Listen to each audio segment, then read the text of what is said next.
That gets no reaction from him, which is admittedly disappointing. I would explain later, he says. You need to come with me. What's with all this come for? All right? I don't understand. Like, come with me. Come this way. Okay, no, I can lie. I'm making it weird. Sound weird. All right, just know what I said. No, I didn't say that. I didn't say that. I didn't say that. Okay, I didn't say that. That wasn't me. That wasn't me. I didn't say that. I didn't say that. That wasn't me. Okay. No, under no circumstances. No. I take back what I said. I didn't say that. I didn't say that. Okay. I didn't say that. Under no circumstance did I say that. Okay. I was gonna say that. Okay, that's it. Why? You can't expect. He grabs my arm, tight enough that I gasp. Okay.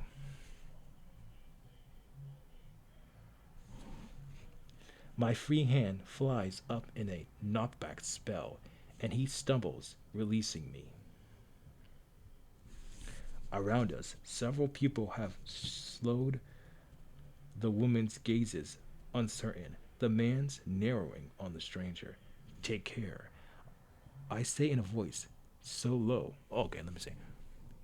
Take care.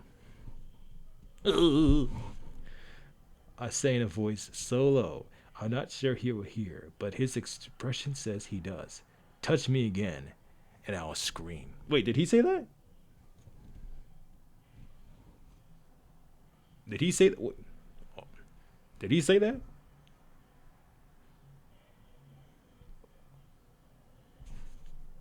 No one here will tolerate a fancy toff laying hands on a local woman. Okay, she said that. All right.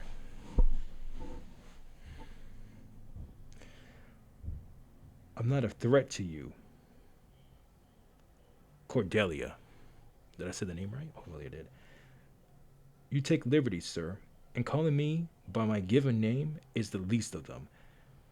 I gave you an opportunity to speak to me. Now, as you know who I am, you also know where to find me. Pay me a proper visit, provide a proper introduction, and explain yourself. Who are you? My name is Cordella. I work at 7-Eleven, 7 to 9 shift. I'm basically the cashier. If you just go to like street across, and then go, down the street, make a left. You'll see the 7-Eleven. It'll be there. I work there. You know, just want to let you know. Did I also mention that my name is Cordella? Yeah, no, I'm playing.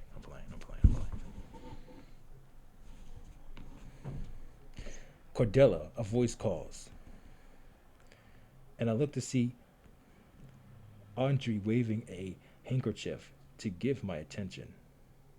Walk away, sir, I say, cause a scene in front of my companions, and I'll interpret that as a threat against them, which I absolutely would not tolerate. She means business. You're making a mistake, Miss Carter. To you, Miss Carter. Cart. Carter. It's Miss Carter to you. All right, Miss Carter. Carter. Carter. Carter. Carter. Carter. It's Miss Carter to you, man. Carter. Okay. Now walk away. His jaw sets, his eyes black coals that burn with a look that should terrify me. Except there's no rage in it, just the frustration of having his will thwarted. He's stunned. It's over. Coupled with a sense of outrage that says this doesn't happen to him much often. That look has me longing to stroke the what in the actual world? Oh my!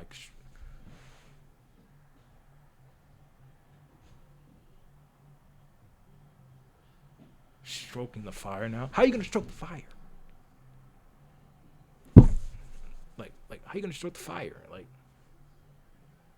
how? How do you stroke fire? You just like fire, burn, burn, burn fire, burn fire, burn, burn, burn, burn. But I digress. I don't know. It just seemed weird. To thwart him further, the look has me longing to stroke the fire, to thwart him further, and see what happens. Again, that shiver runs through me. Cordelia. Andre says, as she reaches us, "Good day, sir. Is something wrong?" "Not at all," he says, gruffly, as he withdraws. His glazed, shuddered. "I mistook your friend for someone I needed to speak to." His dark eyes fix on mine, the unspoken message being that he granted me one last chance to be reasonable. Reasonable?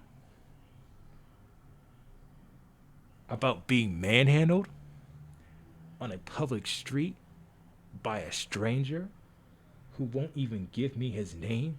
Wait, he didn't even get. Who is he? What? I didn't. Oh. Here's a name. Oh. His cheeks twitches and victory ripples through me. "Good day, sir," I say. I hope you find whoever you're looking for." With that, I take Andre's arm and we continue back the way we came.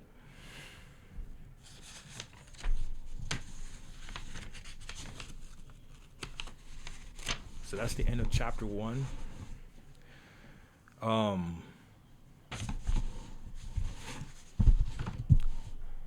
A little short debrief.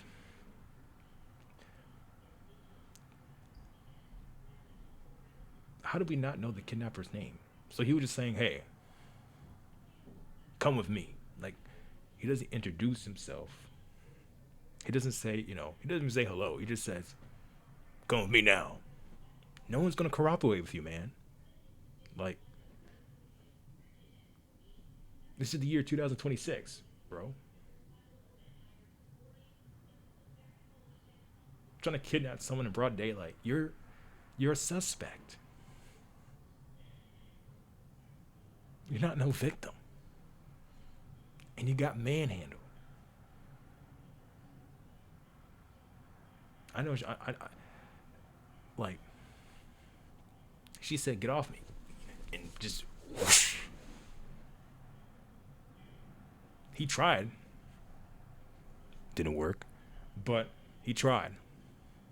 Like, you can't just he should have been like, "Hey, I'm someone that's, very related to your family. I would like to speak with you. Can I, at least bare minimum get your contact information, maybe your social security card." Okay, probably not that, but you know what I mean. Like, he could have been more upfront about it. He just said, "Come with me now." Ugh, come with me. Come with me. That's not gonna work, my guy. That's just not gonna work. You can't just expect her to easily oblige. You gotta approach her like you want to be able to have a conversation. But this is a fictional story, so there's gonna have to be drama. But I ain't gonna lie, that man got winded when she put that spell on him that sent him backwards many feet away. But yeah, overall, first chapter, not too shabby.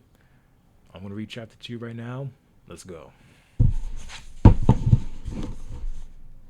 Audrey and Harita leave me at the steps of the townhouse I share with my aunt. As I step through the door, I finally relax. I'm home, where I can be myself. The thought comes with a nudge of discomfort, the reminder that I can't be myself with my friends. So what's the point of you having your friends then? Now I'm not gonna say you need to tell everything to your friends, but I'm like, see this like, because remember in chapter one she referred to her friends as human. So well that's what they are, but you know, human before their name, human this, human that. So she's replying to them as a thing. She doesn't even consider them like whatever. Like what is she like? You know, yeah, she a witch, so she probably like the standard. I feel bad for her friends because it's like now her being a witch, she wants to keep it a secret because she doesn't want them hunting her or maybe whatever it's called. I mean, because humans are unpredictable. You know, we be coming up with stuff that that be even surprises us to some degree. So I can understand why she wants to keep a distance, but at the same time, these are your friends. They obviously were looking out for you because they said, "Hey, this stranger wants it's coming after you. He's targeting you. Are you gonna do something about it?" It seems like they have her back. I mean, at some point, she's gonna have to come to the realization that she's not alone, and our friends like just from the act of what was shown here, you can at least tell them a secret, or at least give them hints. You could play like, "Hey, I'm a witch, guys. I'm a witch." She could have just played on the fact that she was a witch as a joke, and then later on, just slowly but surely, just told them, "Hey guys, I'm really a witch. I can turn you into a frog right now if I wanted to, but I'm not gonna do that because I consider you a Conrad, an amigo." But she doesn't do that either. So it is what it is. Humans are second class citizens in this book. Justice for humans. Justice for humans.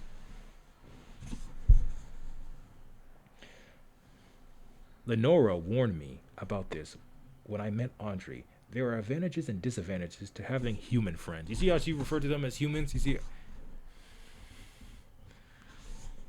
to Lenora, the main advantage is that it helps us blend into human society. That's never been a consideration for me. I prefer to keep my fellow supernaturals on the professional side of the fence, so I never have to feel the string of betrayal if they turn on me. In our world, someone is always turning on you. Okay? Which is why, when I walked through the door, I head straight for Lenora's office to tell her about the stranger. The house is silent. We have staff, of course, for a widow of Lenora's wealth and social standing. Oh, she don't have anyone? Well, if she has any applications, then um,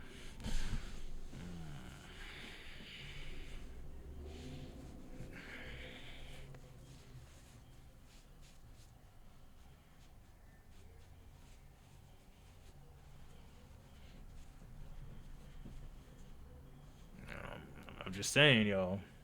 If she has any applications, you know who to call. Lenora.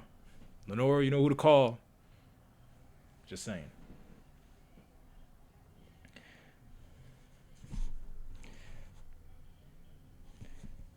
For a widow of Lenora's wealth and social standing, society expects a full staff outnumbering us by a factor of at least 3 to 1. We employ only a maid, a cook, and a boy for running errands, and they all live elsewhere. We can't have humans in the house. All right, never mind. I'm not invited. I'm not invited, y'all. This is a no human policy. No human policy.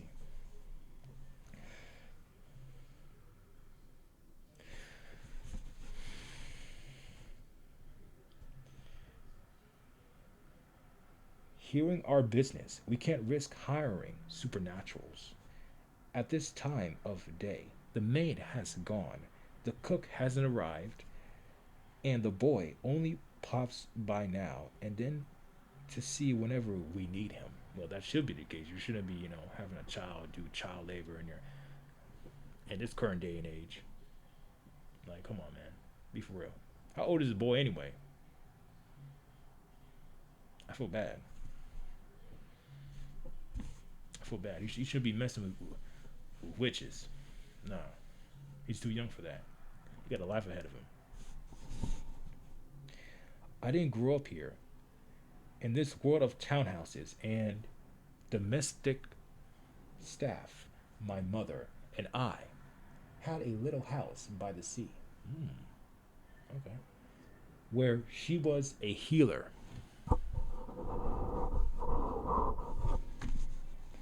like my grandmother,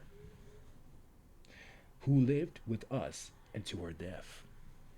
Lenora was the fascinating and fashionable aunt, oh, her auntie, who swept in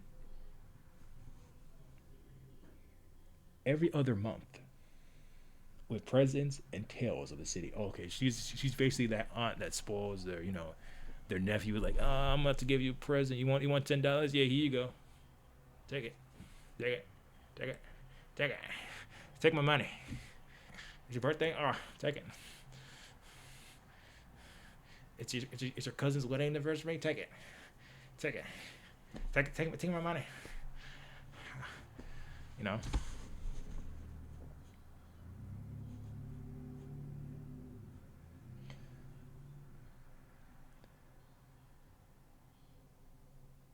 Lenora was the fascinating and fashionable aunt who swept in every other month with presents and tales of the city. It was the stories I loved the I loved best, glittering jewels of a very different sort of life.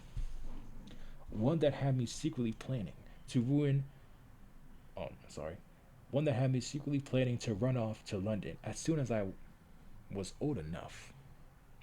And then, the year I turned 14, my mother died. And for a time, I have been certain I somehow magically caused it.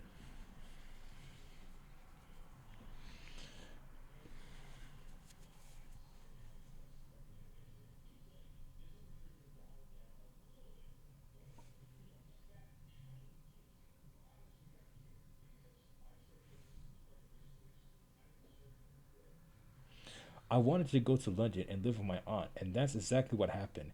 I know now that my mother's death was not my fault, but as I pass her portrait in the hall, grief still seizes my heart. I will ever follow in her footsteps, leave the city for a quiet life, using my powers only for good. Now, I can understand my mother and my grandmother's choice, but it will never be mine. No more than my aunt's will be mine. At 23, she's 23, y'all. I'm still in my apprenticeship stage, learning the business and learning magic, though maybe not the sort that I find Lenora practicing. When I backpedal from her office, her sign wolfs after me. I'm not going to hit you with this spell, Cordella. Now, not unless you give me a reason. Oh, she was gonna pull out the belt. She was about to pull out the belt. She's like, don't make me use this. This is gonna hurt me more than it's gonna hurt you. Nah, it's gonna hurt you more. I ain't gonna lie. So I'm just gonna use it against you anyway. It's like, what are we doing here?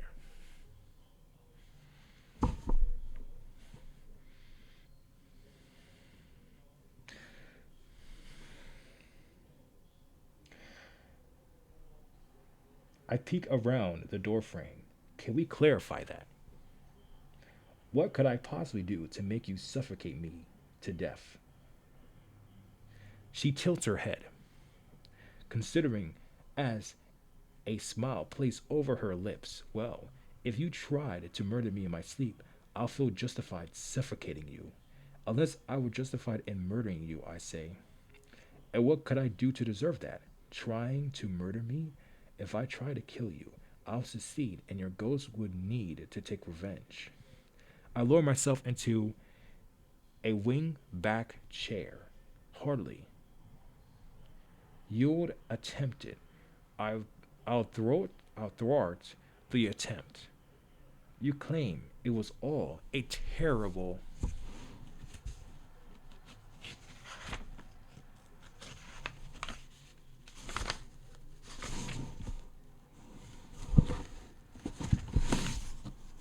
misunderstanding, and I pretended to accept, and I pretended to accept that, only to murder you in your sleep before you could try again, and then attempt to suffocate me with that spell. But it will be too late since you're nowhere near mastering it.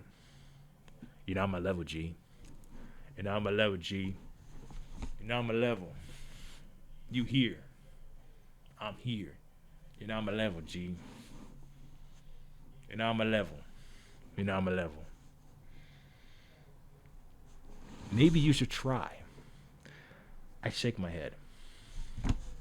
Well, I do cast the sort of spell that will get a coven witch exiled. I draw the line at the sort that will get a covenant witch executed. That's not to say I would never learn them.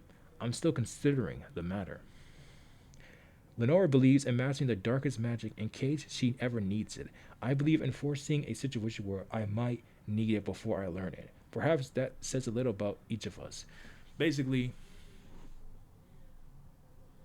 her aunt doesn't care, man. She don't give a damn.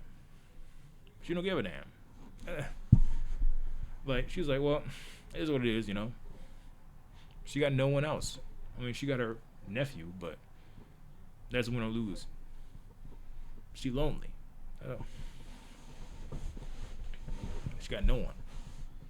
She basically like, she's in this realm of success to where it's like, it's just her and her alone just locked in this room. And she does have outsiders, maybe like onlookers. And to me, that's what I think her nephew, Cardella, I'm burping, I don't know why I'm burping. Cordella is quintessentially, to me, you know, she's basically from the outside looking in. Like, hey, like, maybe like a once in a while wave, but that's about it. And if you want to learn the dark, you can come in here. If not, stay yourself outside, man. Girls, stay outside. Yeah, you don't belong here.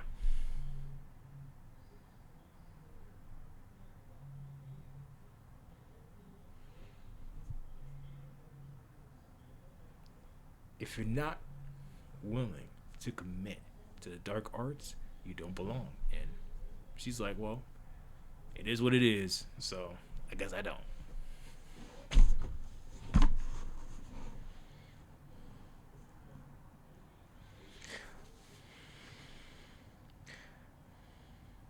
Lenore returns.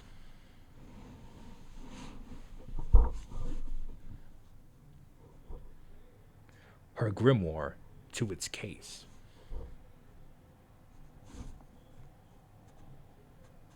Despite the fact that she has no intention of seeing visitors today. She dressed as if she's entertaining for lunch, in a glorious gown of washed silk. She still wears a bustled pad. I don't, proclaiming much things belong in the past. Also, I I mean, that's what it said on the thing. I'm just reading it as it says. I'm just reading it as it says. I I have my own built-in padding. Lenore hasn't embraced a lighter corset either, and hers is clenched tight around her tiny waist. Her true pride, though, is her black hair piled high, not a standout of place.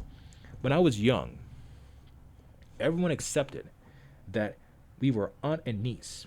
I mean, I could lie. The fact they were like, well, nah, they're not even like, you can't even assume them. Like, they're automatically aunt and niece. That's not even like, she wasn't even considered her daughter. That's how distant her aunt is. I said that she was like spoiling her and all that, but they can't be that close if people can't even not even give them a compliment of saying, "Hey, are you mother and daughter?" No, they don't even say that. They say niece, like specifically niece. I never heard of that before. Hey, are you guys like auntie and niece? Who says that? Who says that? No one. No one. They either think you're the babysitter, at most. If you're not mother and daughter, you're bare minimum a babysitter.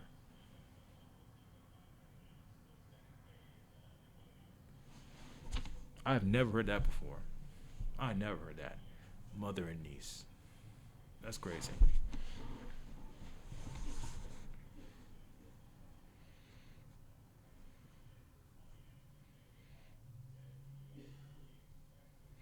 The more, the older I get, the more it's often subtle, subtly questioned. Am I her secretary, her very dear friend, or her er, very dear friend?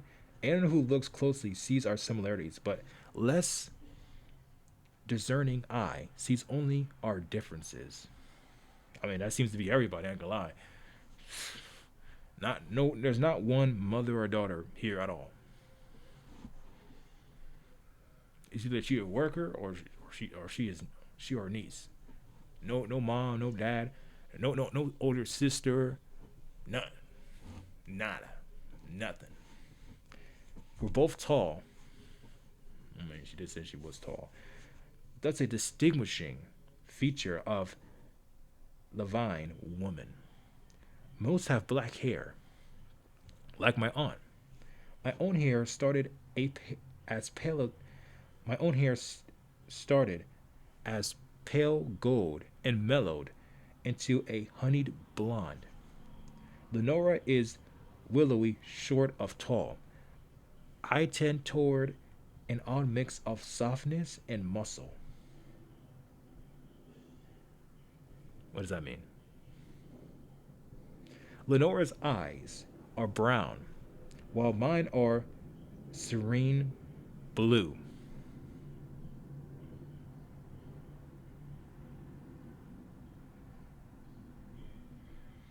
According to the last young man who penned an ode to them. Beyond that, though, our facial features are very similar, with wide set eyes, strong noses, and matching dimples on our left cheeks.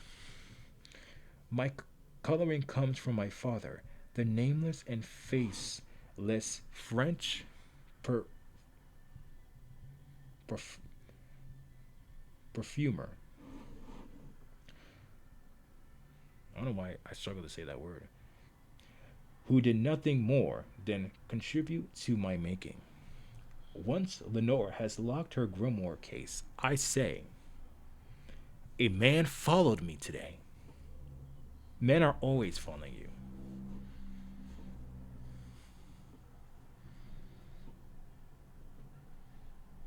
Cordella, it's high time you consider the time honored solution open to all witches. You're the proper age. Past it, even. You too old, man. You too old. You too old. Grow up. Grow up. Her aunt told her to grow up. You too old now. Like you 23. Like what are you doing here? She running out of patience. She could mean the solution of leaving the country for a few months and claiming widowhood when I return.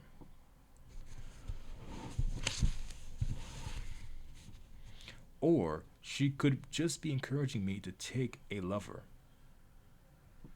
No, she's telling you to move out. Like, that's what it seems to me. I'm certainly ready for that. Oh, okay. Never mind that. She is ready. So it don't matter. All right, never mind. Forget it. Working for my aunt, I spent enough time in brothels to know. Where's she located at? Brothels. Well, to know I'm interested. It's been years since I blushed and stammered. Girl, how old do you think you is? You're 23. It's been years. 23 years old saying this. Come on, man. When was the last time? What, 16? How long was that?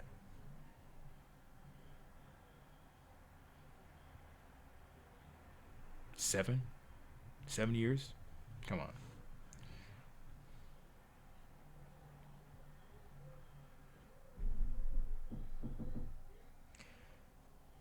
It's been years since I blushed and stammered, catching a glimpse of two people coupling. I am quite ready for a lover. Finding one is just damnably difficult at my age. No, it's not. It's difficult. Girl, are you 50? Like, what are we talking about here? You're 23. You got man lining up your door. It's difficult. Oh, I can't find a good man. Go out there and look. There's many. If they answer your door, they're on the next door over. And if they are not at that door, they're on the next one. Because this.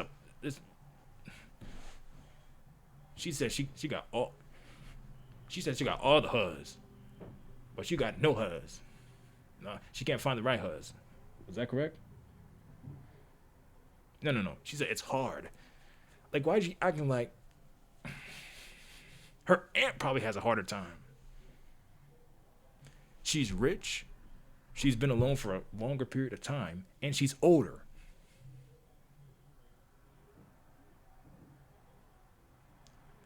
Cordella.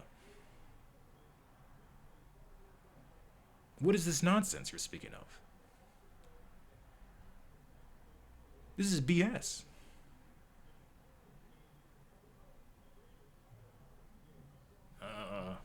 I'm 20. I'm 23. I can't find anybody.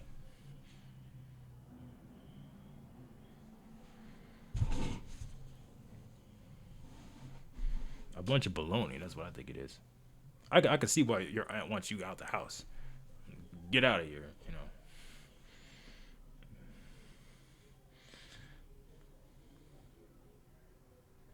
Still young enough that men want to fit me for a wedding torso first.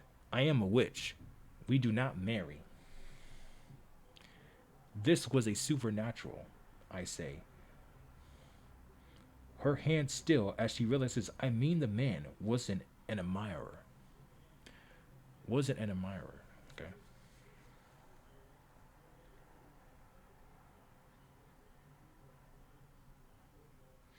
What's what sort? She asks. I unbuttoned the cuffs of my dress. Too warm in this window, less room. I don't know. He didn't display any powers, but he referred to me as Miss Levine. He had the gall to speak to you. He had the audacity to speak to you. All right. What's her name? Lenora.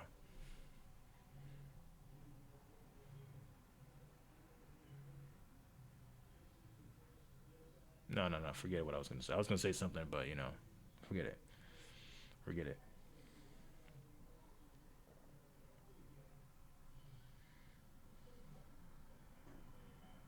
Her brow furrows. Scent? Oh, no. I skipped the line. He even called me Cordelia, as if we were old friends. But I'm sure I have never seen him before. I have recognized his scent. Her brows furrow. Scent. Girl, you gotta finish? That you didn't tell me about? That's Lenora right now. She's like, what? Scent. What? Huh? What? You can smell people now?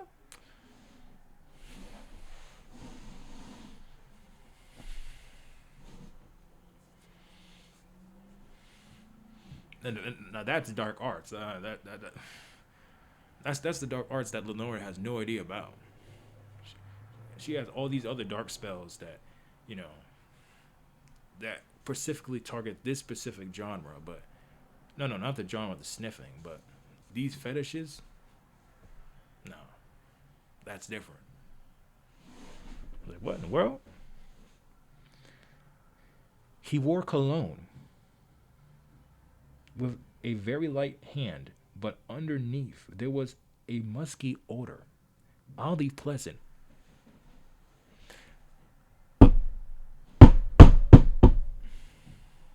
I think I moved the camera.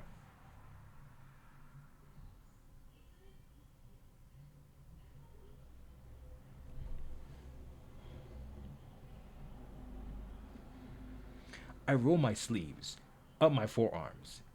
It was very strange. I felt as if I should know the scent, but I didn't. Tell me what he looked like. I like how she doesn't even question, the scent. Like she's like, oh, people like what they like, I guess. Tell me what he looked like, she says.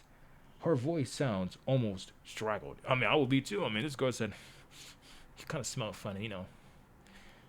He had that vanilla cologne scent, but he was also musty. I kind of like it. What?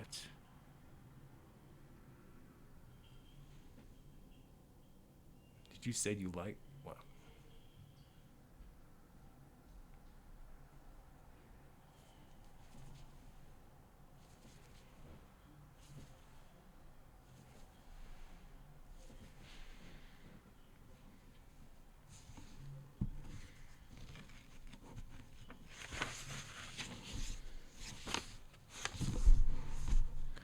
I looked up from adjusting my sleeve to peer at Lenora.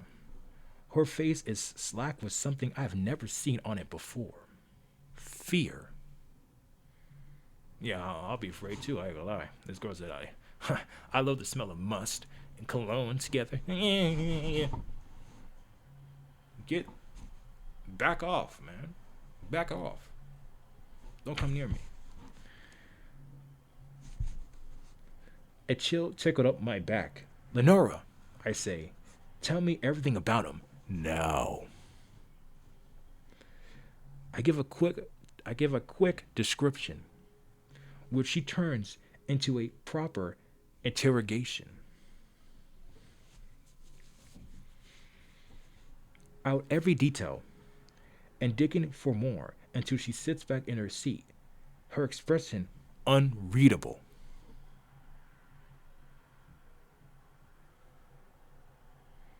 You know him? You? Do you know him? I say, tell me what he said, every word. I do. I know him.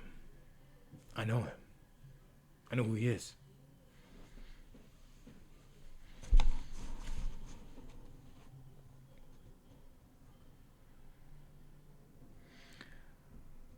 I do, and the more I speak, the paler she becomes. When I finish, Lenora pushes to her feet. Is your bag ready? My bag. Yes, she says sharply. The one you must always have ready. Of course, the witch hunt might have ended over a century ago, but we remember. We always remember. Get the bag. Lenora says, pack your grimoire, everything. Pack your grimoire and anything else you need. We leave in an hour. She marches past me towards the door. I vault up from my chair. What's going on? I'll explain later. Get your bag. I stride into her path. I'm not a child, Lenora. I'm 23.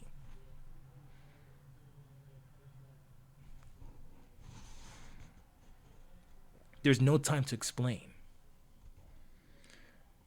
You can spare 2 minutes to tell me what's going on, and I have already have to had to deal with one person today trying to drag me off for my own good. I expected better from you. Being an adult, Lenora. Don't just abandon me. What's your problem? Lenora!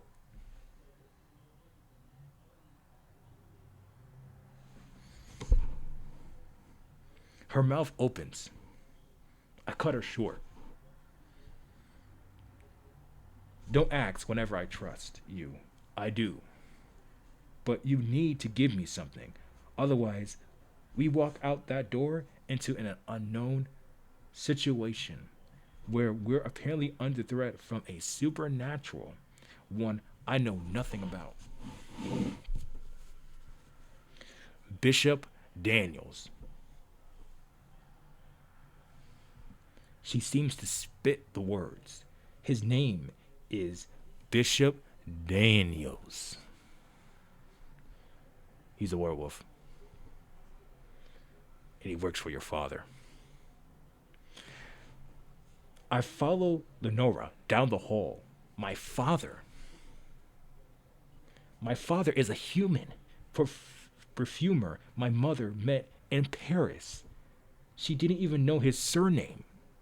Lenora keeps walking. With every moment you delay, you have less time to pack.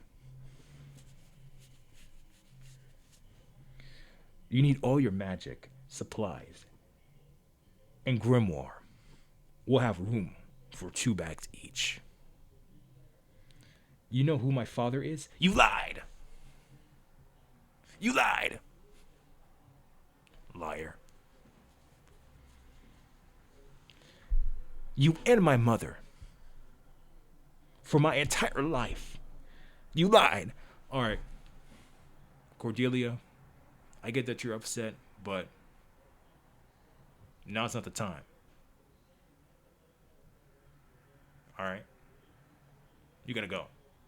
Now, there should be a reasoning as to why, because from what I'm seeing it,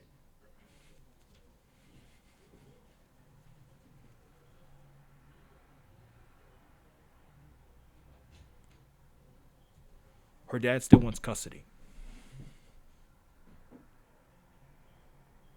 But that's not the way to do it. There's courts. There's a legislate. I can't even say the word.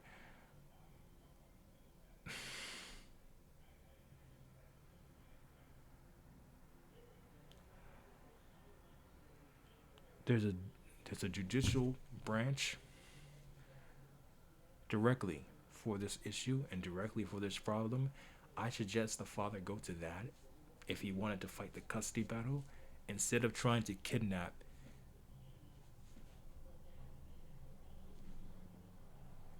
his own daughter. Like, come on.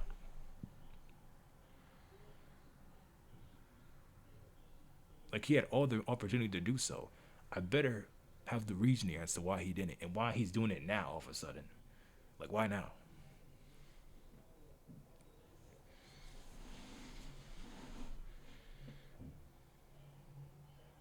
Tears sprang to my eyes. Hot rage and hurt. And Lenora spins her hands, gripping my upper arms. I'm sorry, sweetheart. I know you're furious right now. But it's not the time. It's not the time.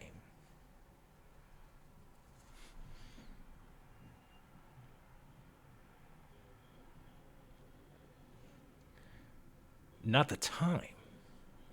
My voice rises, even as the fear in her face tells me she's right. I squeeze my eyes shut. Why is a werewolf working for my father?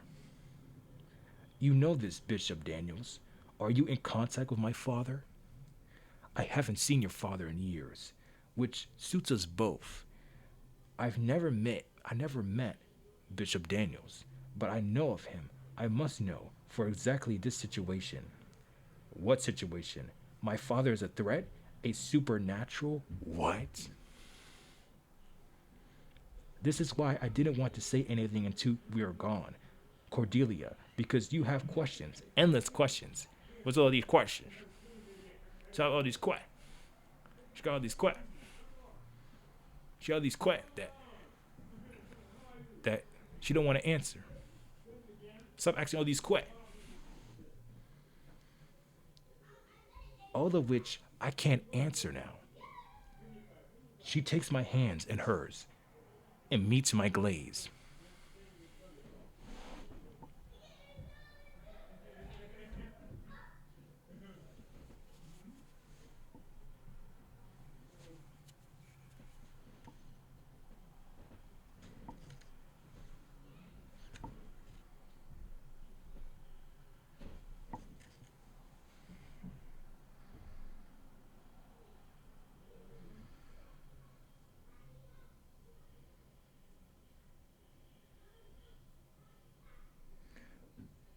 I'll answer them, all of them, I promise. When I nod, she squeezes my hand. Thank you.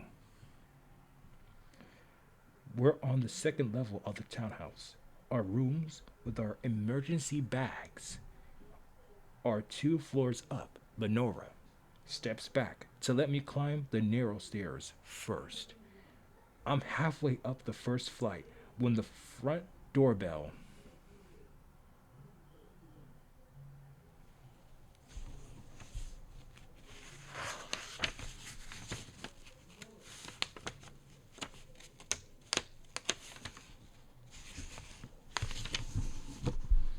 rings. I turn carefully. Lenora stares down at the door, having gone perfectly still. I wouldn't ring the doorbell. Would he? He wouldn't ring the doorbell, would he? I say. She casts a privacy spell as if worried he'll overhear. He's a werewolf, she says, and from all counts, brilliant, bold, and ruthless.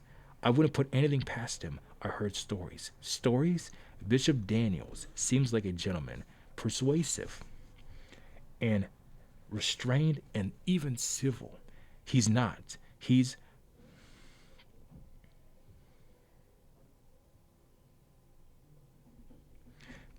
preposterous.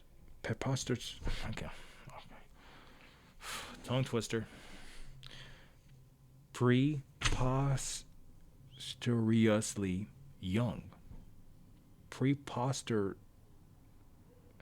Preposterous. Preposterously young for his position, and he hasn't earned it by being gentle.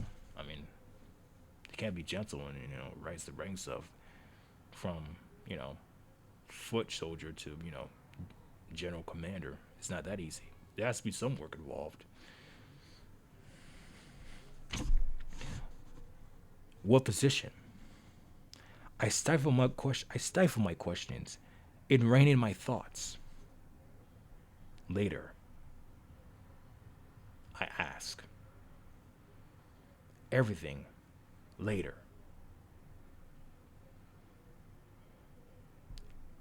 As Lenora descends the stairs,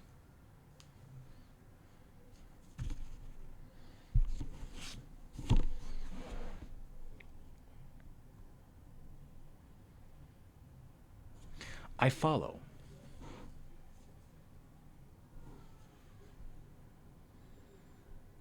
She glances back.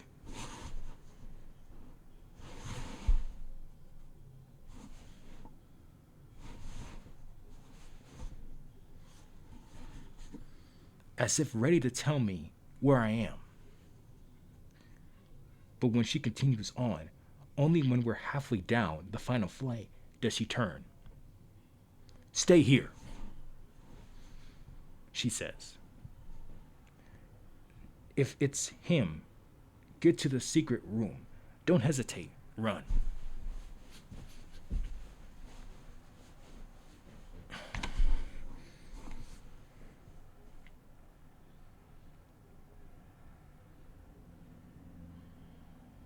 And lock yourself in.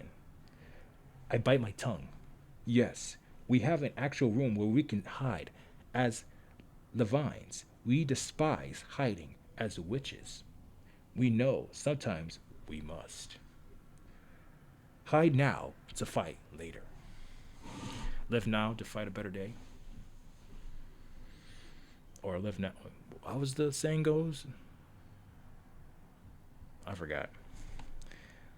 I pause on the lower steps while Lenora continues on. Halfway to the door, she stops and exhales in annoyance. When she turns to me, I lean over the railing to whisper, "It's not him." She shakes her head. She shakes her head, but still motions for me to stay back. A moment later, the front door opens with a click and a whoosh, the sound and smells of the street rushing in. "Miss Carter," a male voice says, "Wood Wilkins requires your presence at his quarters." My presence? My niece was just there. Yes, and there was a mistake with his order. He's most displeased. He has been a loyal client for years. I know that, which is why I'm sure there's no problem with his order. Then I suggest you then I suggest your niece isn't as competent a craftswoman as yourself. I bristle, but only grip the railing. I'm the one who I'm the one who prepared his purchase, Lenora says. So it's my craftsmanship that he's questioned. I know what I sent. It was exactly what he ordered. But in light of our long relationship, I'll stop by later. In case he requested the wrong items. The man's voice goes brittle. He didn't. And he won't wait. I'm to escort you both and your niece to him immediately. A heartbeat of silence. Lord Wilkins wants us both? Drawing me out of the house after this Bishop Daniels fellow intercepted me on the way to Lord Wilkins' home? That can't be a coincidence. Lenore continues, I'm afraid my niece isn't here. She stopped in to say the delivery was complete and then went off with her friends. You know how young ladies are. I cast the Quake Blur spell and quickly climbed to the next level.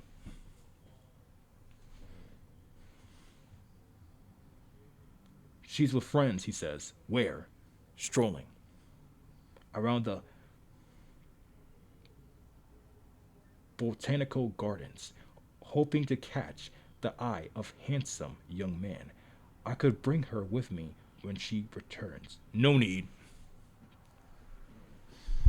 You're the one Lord Wilkins needs to speak about this mistake. You're the one that Lord Wilkins needs to speak to about this mistake. No need? I already said that. So Lord Wilkins doesn't need me, but his messenger asks where I am, asks specifically where I am. This lot must think we're fools.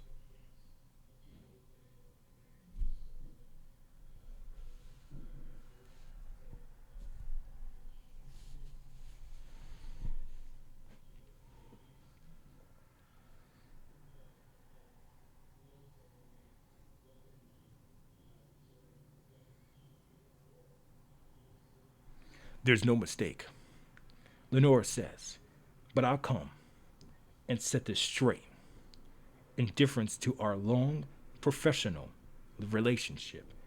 Let me get my hat and boots. I continue down the hall, only to stop short at the clack of boots below.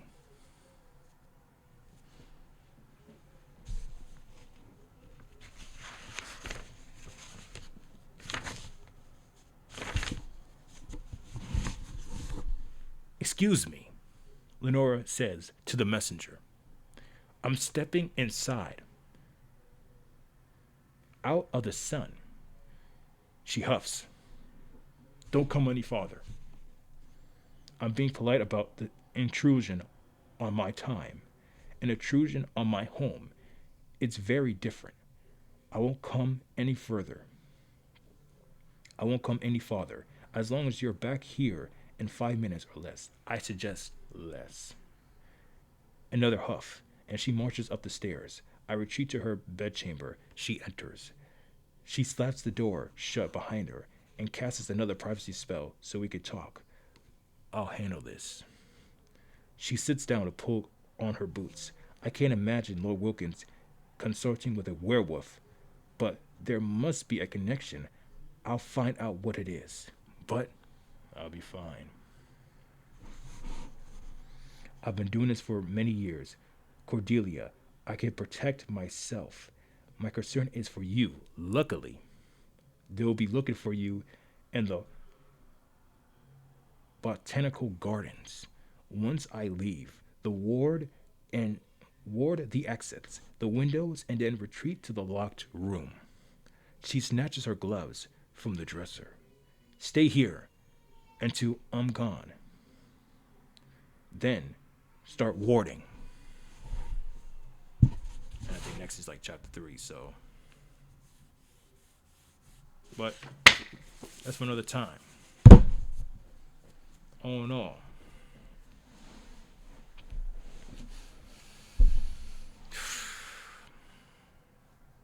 I ain't gonna lie, that was a long read. But it was entertaining. You know, the running away from, chapter 2 discusses how basically it dives into more so the background of Cordelia and, not really. It's only a brief, because we don't know much about it. It's more so it's starting to crawl deeper into Cordelia's backstory, how she came out to be, who is she, because she might not even know herself by the end of it. It's starting to give us hints.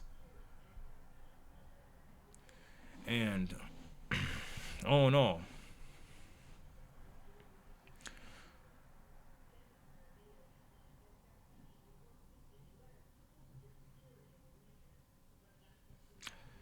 All in all, how can I say this?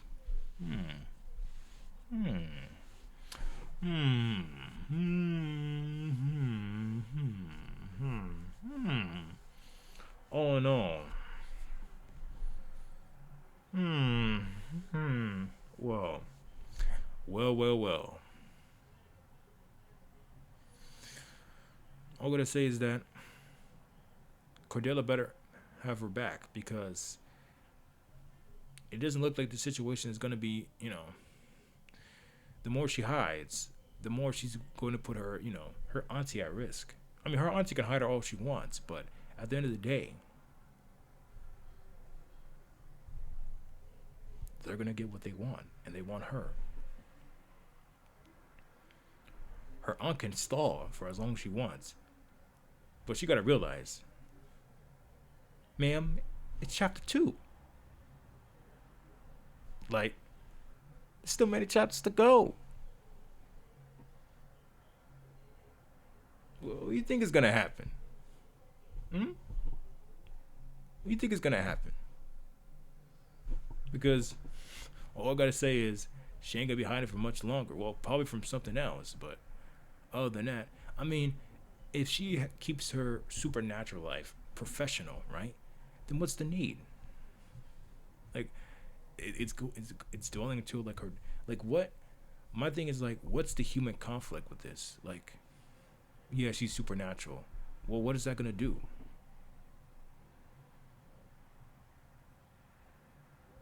Like, I feel like I mean, besides like maybe like her having a new family reveal, but my thing is like, what's gonna be the big issue that arises from this? Like, besides her finding the truth, I mean, like, what's gonna happen? Nothing. I mean, she could still live a normal life, like she has been doing with her human friends, quote unquote. Like, nothing changes. So I want to know, like, what problem would arise by her simply just being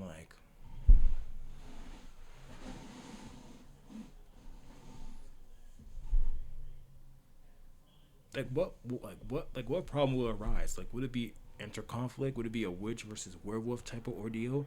would it make the supernatural world unbalanced, which I feel like is gonna happen, because unless it's gonna be a human versus like supernatural ish thing happening, but we don't know.